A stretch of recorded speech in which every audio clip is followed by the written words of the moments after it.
Bom, vamos lá. Voltando. Então,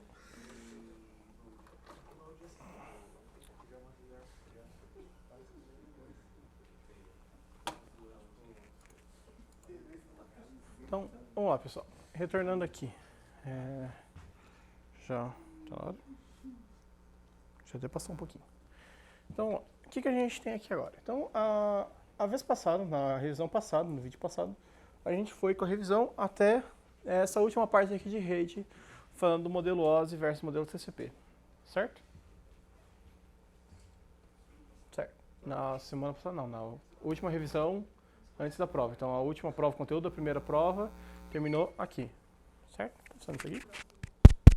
Tá funcionando. Então, o que a gente começa aqui agora? Bom, a gente começa agora a falar sobre segurança, tá? Então, a gente tem um capítulo sobre segurança, depois a gente tem mais alguns capítulozinhos sobre lógica e coisas mais, tá? Então, o que a gente tem aqui nessa parte de segurança? Então, a gente tem que a parte da segurança da informação, que a segurança em si, o conceito de segurança, é dividido em 4 temáticas. Quem são essas 4 temáticas que a segurança é dividida? Bom, a primeira delas é a temática de confidencialidade, depois de integridade, depois disponibilidade e, por fim, autenticidade. Tá? O que é cada uma delas? Bom, confidencialidade é uma propriedade que vai limitar o acesso à informação somente às pessoas legítimas. Então, é um arquivo, uma conversa confidencial. Somente os interessados, somente as pessoas para quem essa conversa se destina vão ter acesso a essa informação. Tá? Integridade. Vai garantir que a informação que está sendo criptografada vai chegar exatamente do mesmo lado, do mesmo jeito do outro lado da conversa. Então, tem um arquivo, vou criptografar esse meu arquivo. Ao decriptografar o meu arquivo, eu vou ter o mesmo arquivo. Esse arquivo vai estar íntegro. Tá?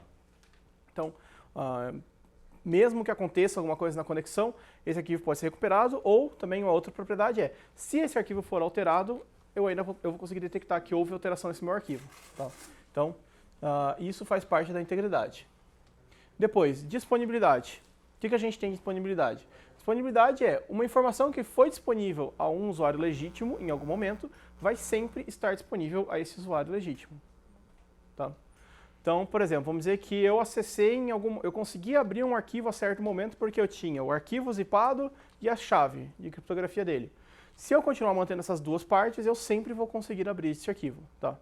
Em que situação que eu posso não ter mais acesso a esse arquivo? Eu perdi o arquivo estava num site, eu tinha que baixar o arquivo, eu esqueci a senha. Tá? Aí, obviamente, você não vai ter mais acesso a ele. Mas enquanto você tiver as duas partes, se você teve a disponibilidade dele em um momento, você sempre vai ter a disponibilidade dele. Depois, autenticidade. A autenticidade garante que a informação é autêntica, ou seja, veio da fonte que está sendo anunciada. Tá? Então, tá lá no Twitter, ou tá uma imagem no Facebook, e aí tá lá, tipo, um print do Twitter falando que veio da pessoa X. Pode ter vindo, pode não ter vindo, a gente não tem autenticidade daquilo. A gente só tem uma imagem. A imagem não está provando autenticidade. Agora, de repente, você tem, tipo, no documento oficial da União, um comunicado. Bom, lá ele está provando autenticidade. Primeiro porque está no documento oficial, está não sei o quê. Você consegue ter uma chave lá de verificação, aquilo vai poder garantir que aquele documento é real. Tá? Bom, onde esses 4 temas são tratados? Onde que a gente consegue atingir esses 4 temas de segurança? A gente consegue atingir tanto na camada física quanto na camada lógica. Tá? E aí, para quem não lembra da piadinha do físico novamente. Tá. Bom, o que é a segurança física? Já vai. Coisa triste. Eu assisto a aula depois. É preciso postar a matéria, se não for gravar. Agora eu vou parar aqui só por causa disso. Dá vontade de fazer, mas eu não sou tão mal assim. Não, eu não sou tão mal. Dá vontade, não sei que eu tenha coragem, que eu ache sensato. Deixa eu pegar minha cadeira aqui, porque meu joelho está começando a reclamar. Beleza. Então, segurança física. Bom, sobre segurança física, o que é importante a gente saber? Que não existe segurança física. Tá? Ou melhor, que por mais eficaz ou por mais robusta que seja a segurança física, tendo acesso físico a dispositivo só é questão agora de tempo dele ser quebrado. Tá? E não é nem muito tempo, é questão de, às vezes, pouco tempo, só de descobrir como vai quebrar ele. Beleza? Então, você pode ter as técnicas mais robustas de proteção do seu sistema, às vezes via software. Se o cara tem acesso, você está vendendo hardware, possivelmente ele vai ter um acesso à recuperação daquela chave. Tá? Então, por exemplo, esse mouse aqui também é de uma época, tem vários equipamentos da Logitech, que só funcionavam com o receptor que vinha junto com ele. Então você tinha um mouse, um receptor só funcionava naquele mouse. Se você tivesse um outro teclado da mesma marca, o receptor não funcionava. Se você perdesse o receptor, você perdeu o mouse, você não tinha mais utilidade para aquele mouse. Então, isso acontecia durante muito tempo, por quê? Porque a chave que eles utilizavam, o protocolo que eles utilizavam para comunicar, estava gravada dentro do mouse e estava gravada dentro do pendrivezinho. Tá? E você não podia utilizar outro pendrive, às vezes tipo assim, o mouse é Bluetooth, meu computador já tem Bluetooth, não precisava estar com um dongle Bluetooth pendurado consumindo mais energia. Podia usar o próprio Bluetooth do computador para fazer a comunicação. Por que que eu não posso? Porque dentro dele está a chave de autenticação que vai fazer isso aqui comunicar. Aí você vai dizer assim, tá, beleza, e aí, o que eu posso fazer? Posso jogar fora, ou, como tem muita gente que faz, descobriu qual que é o protocolo que ele utiliza e vai lá e puxa essa chave para dentro e carrega um drive com essa chave. Tá? Então existe um software hoje que você pluga o donglezinho da Logitech, por exemplo, no computador, você roda o software, esse software vai nesse donglezinho, cata a chave, puxa para dentro e agora você não precisa mais do dongle. Você pode usar o Bluetooth, qualquer outro adaptador Bluetooth para continuar funcionando o mouse. Tá? Perdi o donglezinho Bluetooth, nunca tinha feito backup. Desculpa, você vai ter que conseguir de algum jeito eu tirar de dentro do mouse ou jogar fora mesmo, porque não vai ter outra solução. Você só tinha aquele dispositivo que era conectado no computador. O mouse você não conecta no computador para puxar dele. Então, é um pouco mais difícil. Obviamente deve ter alguma interface de programação aqui dentro do controlador que está aqui, que eu conseguiria tirar essa chave para fazer a conexão. Mas vai dar tanto trabalho que vale a pena jogar fora e comprar outro. Né? E geralmente é nesse ponto que a segurança física se concentra. Que vai dar tanto trabalho fazer alguma coisa que é melhor a pessoa nem tentar não fazer, não tomar para frente. Tá? Por exemplo, quem se lembra quando o PlayStation 3 começou a ser desbloqueado, era um chip que você tinha que colocar dentro do PlayStation. Você abria o PlayStation, colocava um outro chip lá dentro, fazia um monte de solda para desbloquear o PlayStation 3, para poder rodar jogo pirata. E depois, mais pra frente, esse desbloqueio agora é via software. Você vai lá, baixa um programinha, coloca um pendrive, pluga no PlayStation, liga, ele vai ligar, vai carregar umas outras coisas, vai desligar, vai ligar de novo, pronto, tá desbloqueado. Você não precisa mais do dispositivo de físico. Por quê? Porque descobriram outras brechas de segurança. Obviamente, aquela primeira foi o que permitiu chegar nessa última. Mas tem várias brechas de segurança. Tá? O Nintendo Switch, quando ele começou a ser craqueado, o Nintendo Switch, quando começou a permitir instalar outras coisas, o Nintendo Switch, realmente, eles abriam, pegavam o processador, raspavam o processador até chegar no silício e faziam uma solda ali no pedaço de verificação para queimar um pedacinho. Obviamente deve ter queimado muitos antes deles descobrirem que realmente era aquele pedaço que tinha que fazer a solda, ou até onde que tinha que fazer, ou não sei como a pessoa descobriu que era aquele pedacinho do chip que tinha que fazer alguma coisa para descobrir isso, mas funcionou. E era isso que era o primeiro desbloqueio. Depois, a partir desse desbloqueio, foi descachando o outro, e aí você consegue, por exemplo, hoje o Nintendo Switch é desbloqueado através de uma URL. Você entra num site, clica num botão, e esse site desbloqueia o seu Nintendo Switch. Então, obviamente, você tem algumas consequências. Se você desbloquear o Nintendo Switch, você não vai poder fazer atualização e você não vai poder jogar online. Se você for detectado online com um videogame bloqueado, seu videogame, seu console, ele é suspenso. Então, para de poder receber atualização, para de se comunicar, para de poder jogar online, competição, qualquer outra coisa. Vai virar um videogame offline. Ainda é um bom videogame, mas você tem que saber os riscos que você vai tomar. Tá. Aí tinha aquela historinha da competição, vou deixar ela para o lado.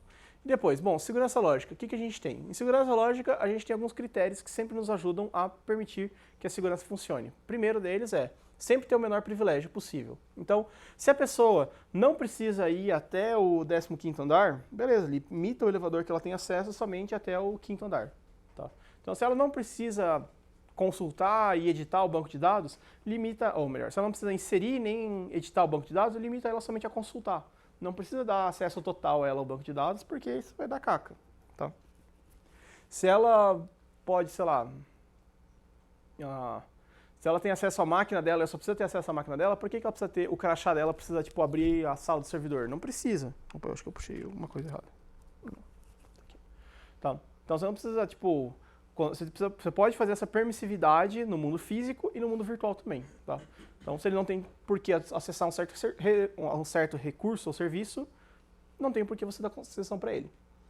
Depois, defesa em profundidade. Então, não adianta utilizar uma baita segurança num ponto e deixar todo o resto livre. Então, vamos dizer, tipo, a AMB. A AMB tem 3 seguranças na entrada aqui do prédio. Tá? Ah, tem a catraca, tem 3 seguranças. Você passou da catraca de 3 seguranças, você faz o que você quiser aqui dentro do prédio que não tem mais nenhum segurança por aí em lugar nenhum. Né? Então, essa é uma prova de porque eles estão concentrando todo mundo ali embaixo. Tá? É bom também porque eles estão fazendo o último passo, que é criar um gargalo. Então, todo mundo passa por ali. Todo mundo que está dentro desse prédio entrou pela portaria. Tá? Ah, pode ter entrado pela garagem, pelo elevador, beleza. Mas ele, para chegar no prédio, ele teve que entrar por algum lugar que teve uma catraca. Tá? Então, temos um gargalo. Todo mundo que entra e sai vai passar por essa catraca e vai poder ser monitorado. Só que a gente não está fazendo uma defesa de profundidade, ele está fazendo uma defesa num único ponto. Então é a Grande Muralha da China. A Grande Muralha da China é um monumento gigantesco, dá para ver do espaço, é muito largo, é muito grande, é muito pesado, é muito forte. Você passou a Grande Muralha da China, você está na China. Então já era, né? Você já está dentro do território que você queria. Então você fazer uma grande defesa é bom, mas às vezes dividir ela em lugares diferentes é mais fácil, ou melhor. Depois, bom, quando a gente está falando de mecanismos lógicos, a gente tem 2 tipos de mecanismos, os firewalls e os proxies. Tá? Quem são os firewalls? Bom, o firewall pode ser tanto software quanto hardware. Tá? Então pode ter firewall de hardware, pode ter um firewall via software. Tá? Ele vai funcionar como separação da rede. Em que sentido? Ele vai fazer uma filtragem dos pacotes da rede voltados para pacotes, por tipo de pacote. Tá? Então, por exemplo, não vai passar pacote torrent. Ah, não, mas isso aqui não é torrent, isso aqui é um acesso de servidor. Ah, não importa, está usando o protocolo de torrent, não vai passar. Tá? É o Gandalf. Né? E ele funciona de forma bilateral. Tanto ele impede que pessoas do mundo externo entrem na rede interna, quanto pessoas do mundo interno, da rede interna saiam para o mundo externo. Tá? Então o firewall, ele é uma parede dos 2 lados. Tipo assim, eu tenho uma parede aqui. A parede não é tipo assim, só tangível de um lado, do outro lado ela é intangível. Não, ela é tangível para os 2 lados. Tá? Essa que é a ideia do firewall. E um exemplo de firewall, o PFSense, que é um bom firewall de software para testar. E o proxy? Bom, o proxy é tipo o firewall, porém para aplicações. Então, ao invés de filtrar pacote, ele vai filtrar aplicação. Então, por exemplo, dentro da AMB a gente tem um firewall e tem um proxy. Tá? Então, o firewall vai limitar o acesso à rede externa e o proxy vai autenticar os usuários dentro da rede. Então, você entra na rede, você tem que ir lá o Captive Portal, tem que digitar usuário e senha. Aquilo lá é proxy. E aí depois, dentro da rede, ela tem um firewall para proteger acesso externo. Tá? Então, por exemplo, por isso, essa é uma das razões, por exemplo, que o Dropbox, o WhatsApp e alguns outros serviços não funcionam na AMB. Por quê? Porque o firewall está bloqueando eles. Tá? Ah, o firewall também bloqueia acesso de torrent, bloqueia. Bloqueia acesso SSH, bloqueia. Por quê? Porque usa do mesmo protocolo. Mas permite YouTube. Permite, por quê? Porque o YouTube roda em cima do HTTPS. Então ele vai bloquear toda a rede ou ele vai permitir toda a rede. Então a aplicação ali precisaria ter no proxy vedando. Tipo assim, não, o proxy não vai deixar acessar o YouTube, não vai deixar acessar o Vimeo, não vai deixar acessar o Facebook. Tá? Então no proxy eu consigo fazer isso. No Firewall eu vou dizer, ele não vai conseguir nenhum acesso HTTPS. Ele não vai conseguir nenhum acesso FTP. Tá? Então eu vou dizer por tipo de serviço. E aqui eu vou dizer por tipo de aplicação. Tá? E eu posso usar os 2 combinados para fazer a segurança que eu pretendo. Bom, alguns ataques quando a gente está falando de segurança. Alguns ataques de exemplo que a gente pode ter são ataques de DDoS, então negação de serviço, roubo de dados, sequência de HD, phishing, DNS fake root, que é trocar o DNS por algum DNS que não é o de verdade. Acontece bastante, principalmente em roteador. Então, você entra no roteador da sua casa, você vai lá ver o DNS, servidor de DNS, aí está lá um número totalmente estranho. Possivelmente aquele número não pertence à operadora, pertence a um vírus que alterou isso dentro do modem de vocês. Tá? Bons DNS, uso do Google, né? O padrãozinho 8.8.8 ou 8.8.4.4. Tá? São os 2 DNS padrõezinhos do Google que é tranquilo. Bom, como que tudo isso é seguro? Como que eu faço toda essa segurança, tanto lógica e física, se tornar segura também para a rede? Basicamente utilizando criptografia. Tá? E o que é criptografia? Bom, criptografia ela é uma técnica que vai gerar algo que está escondido. Tá? Então, é uma grafia cripto, tá? Então, escondida. O que significa isso? Bom, então, se for falar pela definição mais correta, criptografia é o quê? É uma técnica matemática, ou é um conjunto de técnicas matemáticas que visam esconder ou embaralhar uma informação de um certo modo que é possível reverter essa operação e ter a informação original novamente. Tá? Então eu uso um meio matemático que tanto para cifrar quanto para decifrar, e através desses meios matemáticos eu consigo prover os 4 serviços: autenticidade, confidencialidade, integridade e disponibilidade. Tá? Obviamente isso é um pouquinho formal, mas é interessante saber a definição. E para que serve mesmo a criptografia? Bom, tem gente que vai falar que é por status, tem gente que vai falar que é uma moda, tem gente que vai falar que é para as pessoas não acessarem os nossos e-mails ou as conversas secretas, não ficar vazando por aí, foto, essas coisas. Mas a gente acaba se perguntando se é para isso mesmo. E a resposta é não, não é para isso. Tá? Criptografia ela veio sempre para suprir uma necessidade. Que necessidade? Uma necessidade de comunicação. Tá? É uma necessidade que sempre existiu, sempre vai existir e sempre existirá. Então as pessoas precisam se comunicar, sejam por meios digitais ou meios físicos. Tá? Sempre existiu também pessoas mal intencionadas no meio do caminho que quiseram acessar essas informações ou que desejam acessar as informações de forma irrestrita, não, irregular. Tá? E quando essas pessoas conseguem acessar as informações, as coisas não acabam bem para essas pessoas. Tá? Geralmente não acabam bem para ninguém. Tá. Então, quando surgiu a criptografia? Bom, a criptografia surgiu na primeira tabela de substituição, que era uma cifra de distribuição chamada cifra de César. Tá? César também evoluiu um pouquinho, colocou dentro de uma moeda de César, tá? Mas a primeira criptografia que surgiu era com o número 3. César acreditava que o número 3 traria sorte para Roma e ele tinha uma criptografia número 3. Então você fazia 3 shifts. Então o A virava o D, o B virava o E e assim sucessivamente para todos os textos. Até que alguém descobriu que era só fazer um shift de 3 vezes e aí por conta disso ele começou a usar essas moedas mais rebuscadas, com a possibilidade de escolher um número e a partir desse número gerar um código criptografado. Tá? Só que aqui você tem 25 possibilidades. Então, você tem 25 possibilidades, a partir de 25 possibilidades você consegue quebrar qualquer texto interceptado. Para a época era boa, considera aí Roma, né? Roma, sei lá, não sei quantos mil anos atrás. Então, era uma cifra razoavelmente inteligente para a época. Depois, a cifra divinente, que basicamente escolhia uma palavra e essa palavra permitia fazer a criptografia. Então eu escolhia uma palavra e essa palavra eu ia repetir do tamanho do meu texto e o caractere iria definir como que cada letra ia ser criptografada. Então, por exemplo, o C da chave está definindo que o W da mensagem vai ser criptografada como Z. O R da chave está definindo que o H da mensagem vai ser criptografado como Z. E que o Y da chave está dizendo que o A da mensagem vai ser criptografado como Z. Então, dessa forma, eu tenho uma mensagem cifrada que é ZZZZZ e ela significa uma coisa completamente diferente. E cada um dos Zs são um caractere completamente diferente. Por quê? Porque a chave utilizada para cifrar foi diferente. Tá? Depois, algumas cifras por padrão. Então, por exemplo, um toco de madeira e um pedaço de couro. Se enrolava esse pedaço de couro no toco de madeira, criava um documento e poderia escrever ele numa ordem, tirava esse toco do couro e gerava, tipo, 2 partes de texto, então você podia mandar por 2 mensageiros diferentes, 2 caminhos diferentes, e mesmo que a mensagem fosse interrompida, tipo, de repente um cara ia ser interrompido e ter um pedaço de toco, o outro ia ter uma fita de couro cheia de letras no meio que ninguém saberia entender direito o que está rolando. E estenografia. O que é estenografia? É usar alfabetos diferentes, tá? Então, estenografia é usar um alfabeto diferente para reescrever o texto. Então, você não está embaralhando o seu texto que nem a criptografia faz. Você está trocando os caracteres de representação do seu texto. Tá? Menino do Acre, em outras palavras. Ou o tio Patinhas. Também, o manual do escoteiro mirim do tio Patinhas. Ambos são técnicas de estenografia. Que outros dispositivos a gente tem? Bom, a partir desse momento surgem dispositivos mecânicos para fazer criptografia. Por quê? Porque as pessoas fazerem isso de forma manual estava se tornando ineficiente. Tá?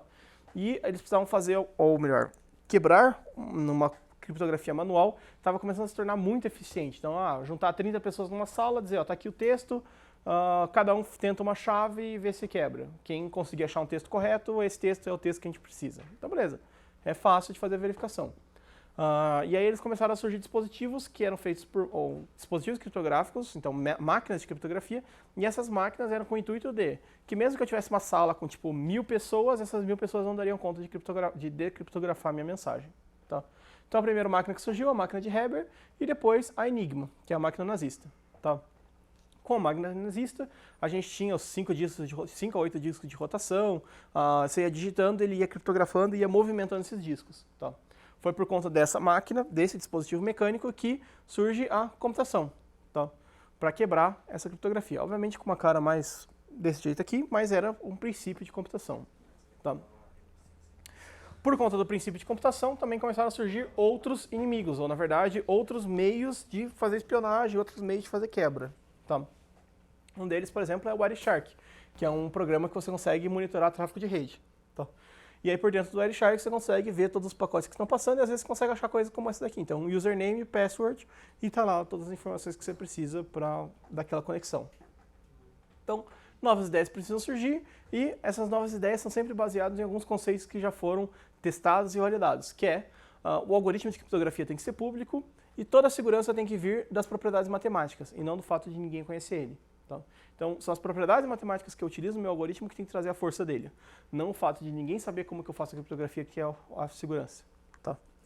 Então, a matemática que tem que trazer segurança e a chave que tem que trazer a segurança. Tá? O algoritmo tem que ser público. Todo mundo pode saber o algoritmo e isso não vai interferir em nada o nível de segurança que eu tenho. Tá? Como é hoje a maioria dos processos de criptografia.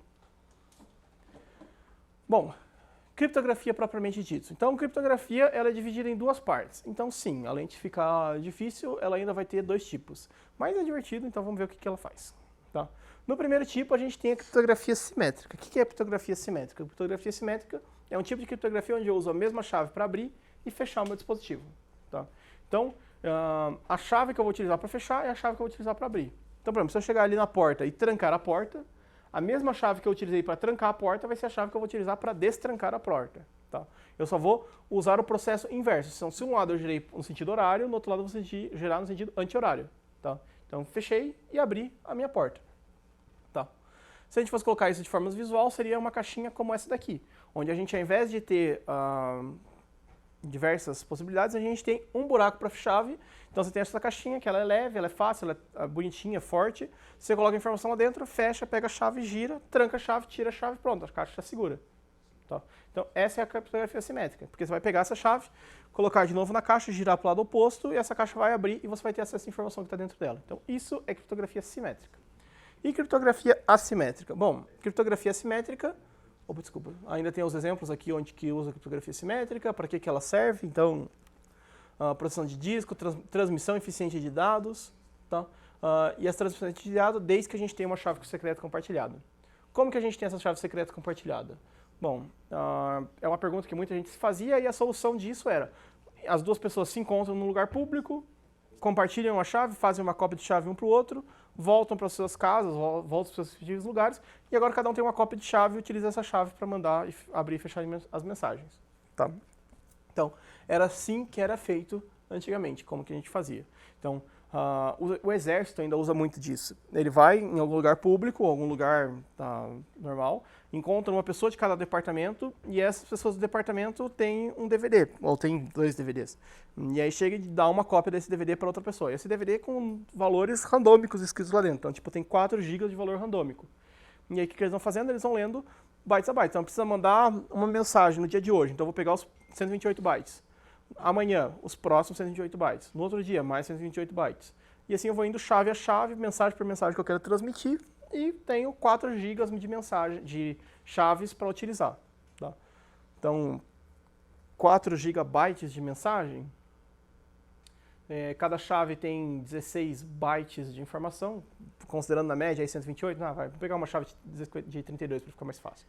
Então, tem aí 1 GB, 100 mega chaves. Então, 100 milhões de chaves. Tá? Então, ele consegue trocar 100 milhões de pacotes com um encontro do DVD. Então, ele usou, esse DVD deve dar para 1 ano de mensagem ali deles, ou alguns meses, pelo menos, de mensagem. Então, é uma solução que eles têm. Aí chega lá, troquei 5 DVDs. Beleza, então agora eu já tenho 500 milhões de chaves. Deve dar tranquilamente para toda a comunicação que eles precisam fazer. Então, mas eles se encontram fisicamente para isso, porque eles não confiam no mecanismo de troca de chave digital.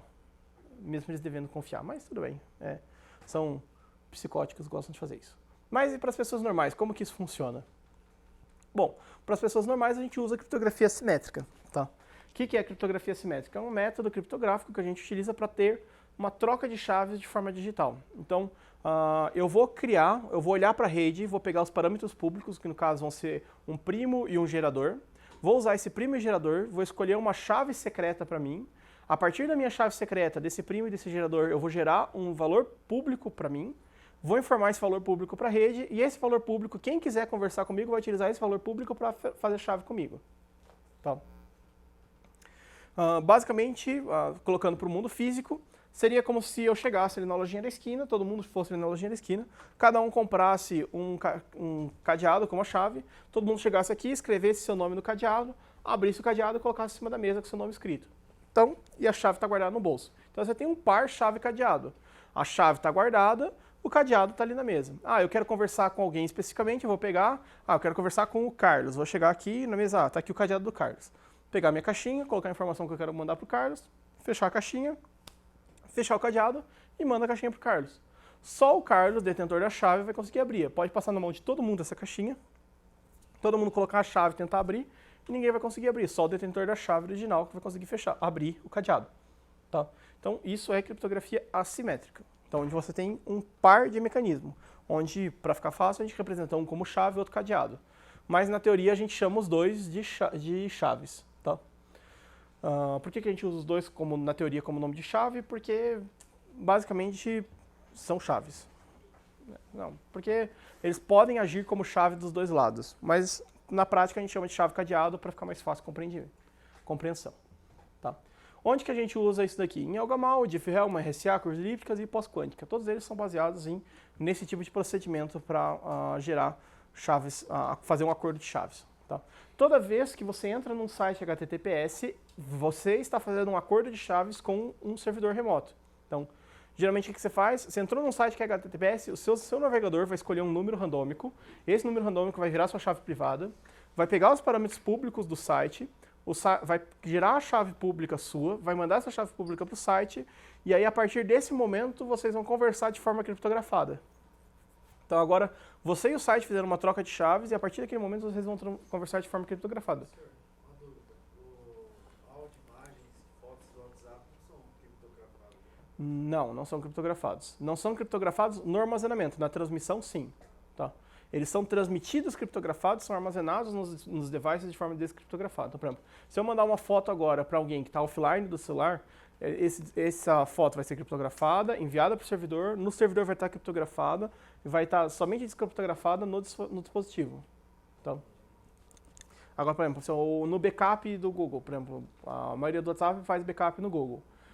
Lá está tudo aberto, sem criptografia. Por quê? Se você tiver o dispositivo roubado, perder o dispositivo e colocar num novo celular, você consegue fazer recuperação de todos os dados que estavam ali antes. Então, diga. Por que tem que usar números primos? Problemas de fatorial. É um problema mais difícil do que eu acho que eu tenho tempo para explicar. Mas usa-se números primos por causa da decomposição, porque todos os outros números eles são uma composição de números primos. Tá? Então, por exemplo, 15. 15 é a composição do número primo 3 e o número primo 5. Tá? Se pegar o número 75, é a composição do número 3, do número 5 e do número 5. Tá? Então você consegue fazer uma composição de números.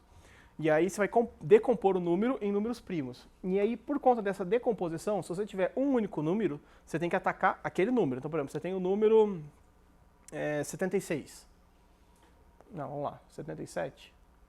Não, 73. Acho que 73 é primo. 73 é divisível por alguém? Acho que não. Vamos fingir que é. Só para contextos assim. 73 é primo. Beleza. Então 73 só é divisível por 73. Aí alguém vai lá e pensa, vou colocar 75, que é um número maior, deve ser mais seguro. Aí coloca 75. Só que aí por conta do 75 ser um fator de 3, 5 e 5, ao invés de você atacar o número 75, você consegue atacar o número 5 e o número 3, e atacando esses dois números, você indiretamente consegue atacar o número 75. Então você consegue atacar em universos pequenininhos para resultar num universo grande, reduzido, para você ter um outro ataque eficiente. Tá?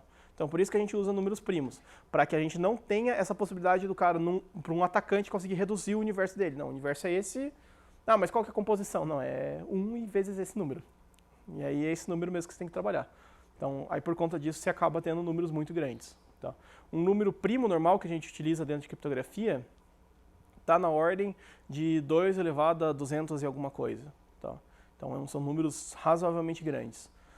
Por exemplo, do Bitcoin, por exemplo, ele é um número 2 elevado a 256, menos 2 elevado a 14, menos 2 elevado a 3, menos 2 elevado a 1, menos 2 elevado a 4, tem uns menos 2 ali, algumas coisas, e aí isso daí vai gerar um número primo. E é um número primo muito grande, próximo de 2 elevado a 256. Mas não é 2 elevado a 256, porque 2 elevado a 256 é 2 vezes 2 vezes 2 vezes 56 vezes, que seria muito fácil de atacar. Tá? Então ele é uma composição ele é muito próximo do universo total, mas ele é um primo. E aí esse primo permite a gente fazer operações em cima desse corpo. Então, por isso que a gente escolhe primos, para dificultar quem vai atacar a gente. A criptografia funciona com qualquer número. Por exemplo, esse processo matemático de qualquer uma dessas criptografias funciona com qualquer número que você queira utilizar. Só que vai ter números que é mais fácil atacar e números que é mais difícil você atacar. Tá. Acho que eu mostrei, eu não lembro se eu mostrei, naquela ideia aqui do Diffie-Hellman, acho que é no próximo slide, esse daqui, que a gente tem esse cara aqui. E aí, se eu pegar cada um dos valores do meu universo e começar a fazer para os valores do meu universo o módulo, essas operações, para cada valor de chave. Então, por exemplo, eu peguei a chave sendo 1, sendo 2, sendo 3, sendo 4, sendo 5, sendo 6, sendo 7, sendo 8, 9, 10, 11. E aí isso vai formando um grupo. Então por exemplo, vamos pegar aqui, vamos pegar 10 valores, tá? Só para ficar mais... Tá lá o apagador.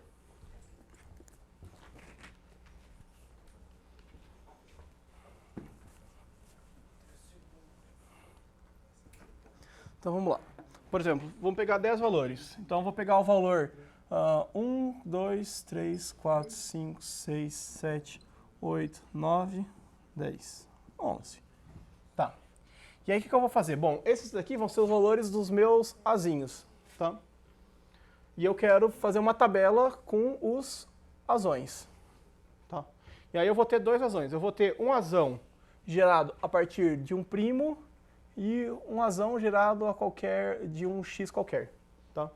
Então, vamos escolher um primo. Vamos escolher o primo 7, por exemplo. Só para fazer um primo pequenininho. Então, o meu P vai ser 7. Vou escolher um gerador G.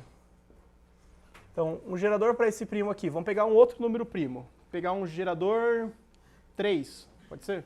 Então, eu escolhi dois primos para fazer esse composto aqui. E para o meu x, então para o meu A de x, eu vou escolher um gerador como 2, só para mostrar que pode ser outra coisa também, 2 mesmo sendo primo, e um P 8, 6, o que é melhor?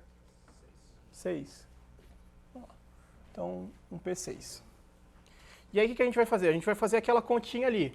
Então eu tenho que o azão é igual a G elevado a azinho módulo P igual a azão. Tá? Falou, tchau, tchau. Até mais. Triste vê-los embora.